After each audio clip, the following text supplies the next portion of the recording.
हमारी योजना है शहरों में मनरेगा की स्कीम लागू करने की, किसानों का हम कर्जा माफी करेंगे। ये असल में 400 पार नहीं, ये 400 हार होने वाली है उसकी। भारतीय जनता पार्टी बौखलाई हुई है। महागठबंधन के लोग हैं आटा से लेकर के डाटा फ्री। मंदिर चलना तैयार है वो, आपको मस्जिद चलना तैयार है, आपको भंडारे में तैयार है, आपको मिलाद में तैयार है वो। कि प्रदीप जैन से आप 2 मिनट में मिल सकते हैं। में आपका स्वागत है। मैं झांसी से अंकित चौधरी। आज हम खड़े हुए हैं झांसी में। यहाँ पर हम इस समय झांसी में मौजूद है, जहाँ पर हमारे साथ आम आदमी पार्टी के जिला अध्यक्ष असद खान जी हैं और कांग्रेस के शहर अध्यक्ष मनोज गुप्ता जी हैं। समाजवादी पार्टी से भी हमारे साथ आरिफ जी हैं एवं अन्य आम नागरिक भी हैं। उनसे हम जानेंगे क्या इनके मुद्दे रहेंगे और क्या ये राजनीति के बारे में कहना चाहेंगे। क्या लगता है आपको, क्या किन मुद्दों को लेके आप जा रहे हैं? हमारे मुद्दे बिल्कुल स्पष्ट हैं। हमारा कांग्रेस का स्पष्ट घोषणा पत्र है। हम युवाओं को सरकार में आते ही 1 लाख रुपया सालाना इंटर्नशिप की स्कीम के तहत उनको निश्चित रूप से रोजगार देंगे। आते ही साथ हम गरीब परिवार की महिलाओं को 1 लाख रुपया सालाना उनको देंगे। लगभग 8500 रुपया महीना की आय उनके लिए सुनिश्चित करेंगे। हमारी योजना है शहरों में मनरेगा की स्कीम लागू करने की, जिसमें हमने श्रमिकों के लिए तय कर रखा है कि हम 400 रुपया पर डे की दिहाड़ी पे शहरों में भी मनरेगा की योजना लाएंगे। हमारी निश्चित योजना है किसानों के लिए। हम उन्हें स्वामीनाथन की रिपोर्ट के आधार पर न्यूनतम समर्थन मूल्य निर्धारित करेंगे। किसानों का हम कर्जा माफी करेंगे। हमारी योजना है बहुत बड़ी कि हम सारी जातियों की और आर्थिक क्षेत्रों की जनगणना कराएंगे और सरकार की नीतियां जो उस जनगणना में कमजोर तबके की जातियां होंगी उनके उत्थान के लिए हम सरकार की नीतियों को समर्पित करेंगे। हमारे निश्चित प्लान है। हमने 30 लाख नौकरियों का युवाओं से वादा किया है और उस वादा ही नहीं किया, हमने एक चार्टेड प्लान एक तय करके रखा है कि फला डेट तक हम 30 लाख की नियुक्तियां करेंगे। हमने युवाओं से वादा किया है कि इस निकम्मी सरकार जो भर्तियों के पेपर भी नहीं करवा पाती हैं, हम वो व्यवस्था सुनिश्चित करेंगे जो सरकारी नौकरियों में पेपर लीक की कोई गुंजाइश नहीं होगी। हमने गिंगबार के लिए जो इस वक्त 30 करोड़ लोग गिंगबार में काम कर रहे हैं, जोमेटो जैसी सप्लाई चेन में काम कर रहे हैं, उनके आर्थिक उत्थान के लिए और सामाजिक सुरक्षा के लिए हमने निश्चित रोड मैप बनाया है। इस समय मोदी जी कह रहे हैं 400 पार, उस पर क्या कहना चाहेंगे सर जी? देखिए, मोदी जी का जो समझ में आता है कि 2014 में जब वो आए सरकार में और काला धन लाएंगे और भी तमाम वायदे उन्होंने किए थे, और जब वो पूरे नहीं हो पाए तो 100 दिन भी नहीं लगे और वापस वो हिंदू मुसलमान के एजेंडे पे आ गए। और तब से जो उनका एक जो आधार था, जब वो खिसकना शुरू हुआ तो उनको बुरे बुरे सपने आना शुरू हो गए।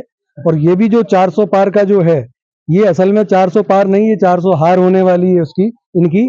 जो 542 जो सांसद चुन के जाते हैं उसमें से 400 हारेंगे। 142 अगर उनकी सीटें आ जाती हैं तो यही है वो जो शब्दों का जो सपना जो देखते हैं, कहते कुछ और है करते कुछ और है, ये उसी की वजह से है। असल में 400 पार नहीं, 400 हार होने वाली है।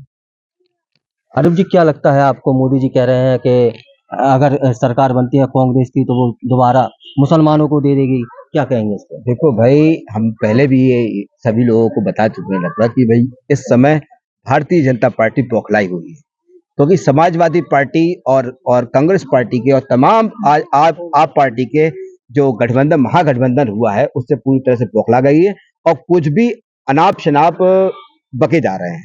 भाई वो जानते हैं कि भाई हमें जो भारतीय जनता पार्टी को जो मात देगी, केवल इंडिया का महागठबंधन ही उनको मात दे सकता है। और हमारी समाजवादी पार्टी में जिस तरह से भी आपने मुद्दे रखे कि भाई आप किस मुद्दे को लेकर के इस चुनाव में जाएंगे, तो मैं आप लोगों को बता दूं कि भाई समाजवादी पार्टी के आदरणीय मुख्यमंत्री, पूर्व मुख्यमंत्री आदरणीय अखिलेश यादव जी ने अपने कार्यकाल के अंदर भाई रोजगार दिया और लैपटॉप दिया और महिलाओं को जो भी छात्राएं पढ़ रही थी उन लोगों को साइकिल देने का काम किया। अब जो हम लोग महागठबंधन के लोग हैं, आटा से लेकर के डाटा फ्री तक हम लोग अपना काम करेंगे। निश्चित रूप से ये इंडिया गठबंधन पूर्ण रूप से अब सरकार बनाने हम लोग जा रहे हैं। अखलाक जी, क्या फर्क मानते हैं आप प्रदीप जैन में और अनुराग सर? फर्क है क्या? देखिए, फर्क तो ये हम कहेंगे तो आप कहेंगे आप उनकी पार्टी के हैं, तो आप कहेंगे फर्क तो आप झांसी जनता से मालूम कर लीजिए और ललितपुर की जनता से मालूम कर लीजिए। फर्क इतना है कि पहले, इससे पहले उनकी सांसद उमा भारती जी भी रही हैं, देखा हो आपने, और अनुराग जी भी रहे हैं। आप उनके मालूम कर लीजिए, ना तो वो ढूंढे मिलते थे, ना उनका फोन उठता था। और प्रदीप जैन जी जैसे व्यक्ति हैं, ऐसे लोग खड़े हैं, इसे मालूम कर लीजिए, आप बाद में चाहे हमसे पूछ लीजिए, ये आप जनता से मालूम कर लीजिए। प्रदीप जैन जी व्यक्ति ऐसे हैं कि जब वो अध्यक्ष थे तब भी वैसे थे, आम आदमी की तरह, विधायक रहे तभी वैसे थे, वो दोबारा विधायक बने तभी ऐसे थे, सांसद बने और मंत्री बने। शायद हमारे मोहल्ले के लोग खुद गवाह हैं कि वो हमेशा की तरह, चाहे चुनाव हो अथवा न हो, सुख दुख में हमारे मोहल्ले वाले, हमारे झांसी वाले, हमारे नगरवासी जब भी उनको याद करते हैं, चाहे उनके पास गाड़ी हो अथवा न हो, पैदल आ जाते हैं। वो ये फर्क है। वो बाइक से आ जाते हैं, ये फर्क है। वो आप कहोगे कि भैया मंदिर चलना तैयार है, वो आपको मस्जिद चलना तैयार है, आपके भंडारे में तैयार है, आपके मिलाद में तैयार है। वो यानी वो हर वर्ग, हर धर्म, हर जाति, समाज एक समान मानते हैं। उनके अंदर कोई भेदभाव नहीं है, ना उनके अंदर कोई छक्के की राजनीति है, ना उनके अंदर कोई लालच है, ना उनके अंदर कोई धोखा है कि वो सब लोग क्या करते, चुनाव आ गए तो तमाम तरह की बातें करते हैं। अब प्रदीप जैन जी में इतना फर्क है कि 12 महीने रेगुलर, जब वो कुछ नहीं थे तब उन्होंने काम करा, जब बने काम करा, आज काम कर रहे हैं। और इंशाल्लाह हमें यकीन है, हमारे झांसी वासियों को यकीन है, हमारे वार्ड वासियों को यकीन है, हमें यकीन है कि चुनाव के बाद रिजल्ट कुछ भी आए, वैसे रिजल्ट इंशाल्लाह अच्छा ही आएगा। इंडिया गठबंधन अच्छी मेहनत कर रहा है, हमारे नेता अच्छी मेहनत कर रहे हैं, रिजल्ट इंशाल्लाह अच्छी आएगा। उसके बाद आप देखना प्रदीप जैन जी हमेशा फील्ड में नजर आएंगे आपको, अभी भी आगे भी, मगर ये लोग गायब हो जाएंगे। ये फर्क है प्रदीप जैन जी में और लोगों में, ये फर्क है। मैं आपको बहुत संक्षिप्त में प्रदीप जैन और दूसरे नेता का फर्क बताता हूँ। बहुत संक्षिप्त में बताता हूँ कि प्रदीप जैन से आप 2 मिनट में मिल सकते हैं और दूसरे नेता से आपको मिलने के लिए दूसरा जन्म लेना पड़ेगा, सबसे इम्पोर्टेंट।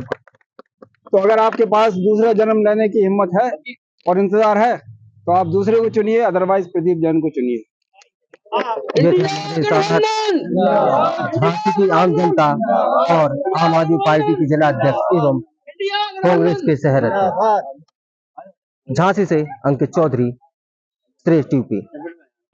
उत्तर प्रदेश की हर खबर से अपडेट रहने के लिए श्रेष्ठ यूपी को करें सब्सक्राइब, बेल आइकन दबाएं और देखते रहें श्रेष्ठ यूपी।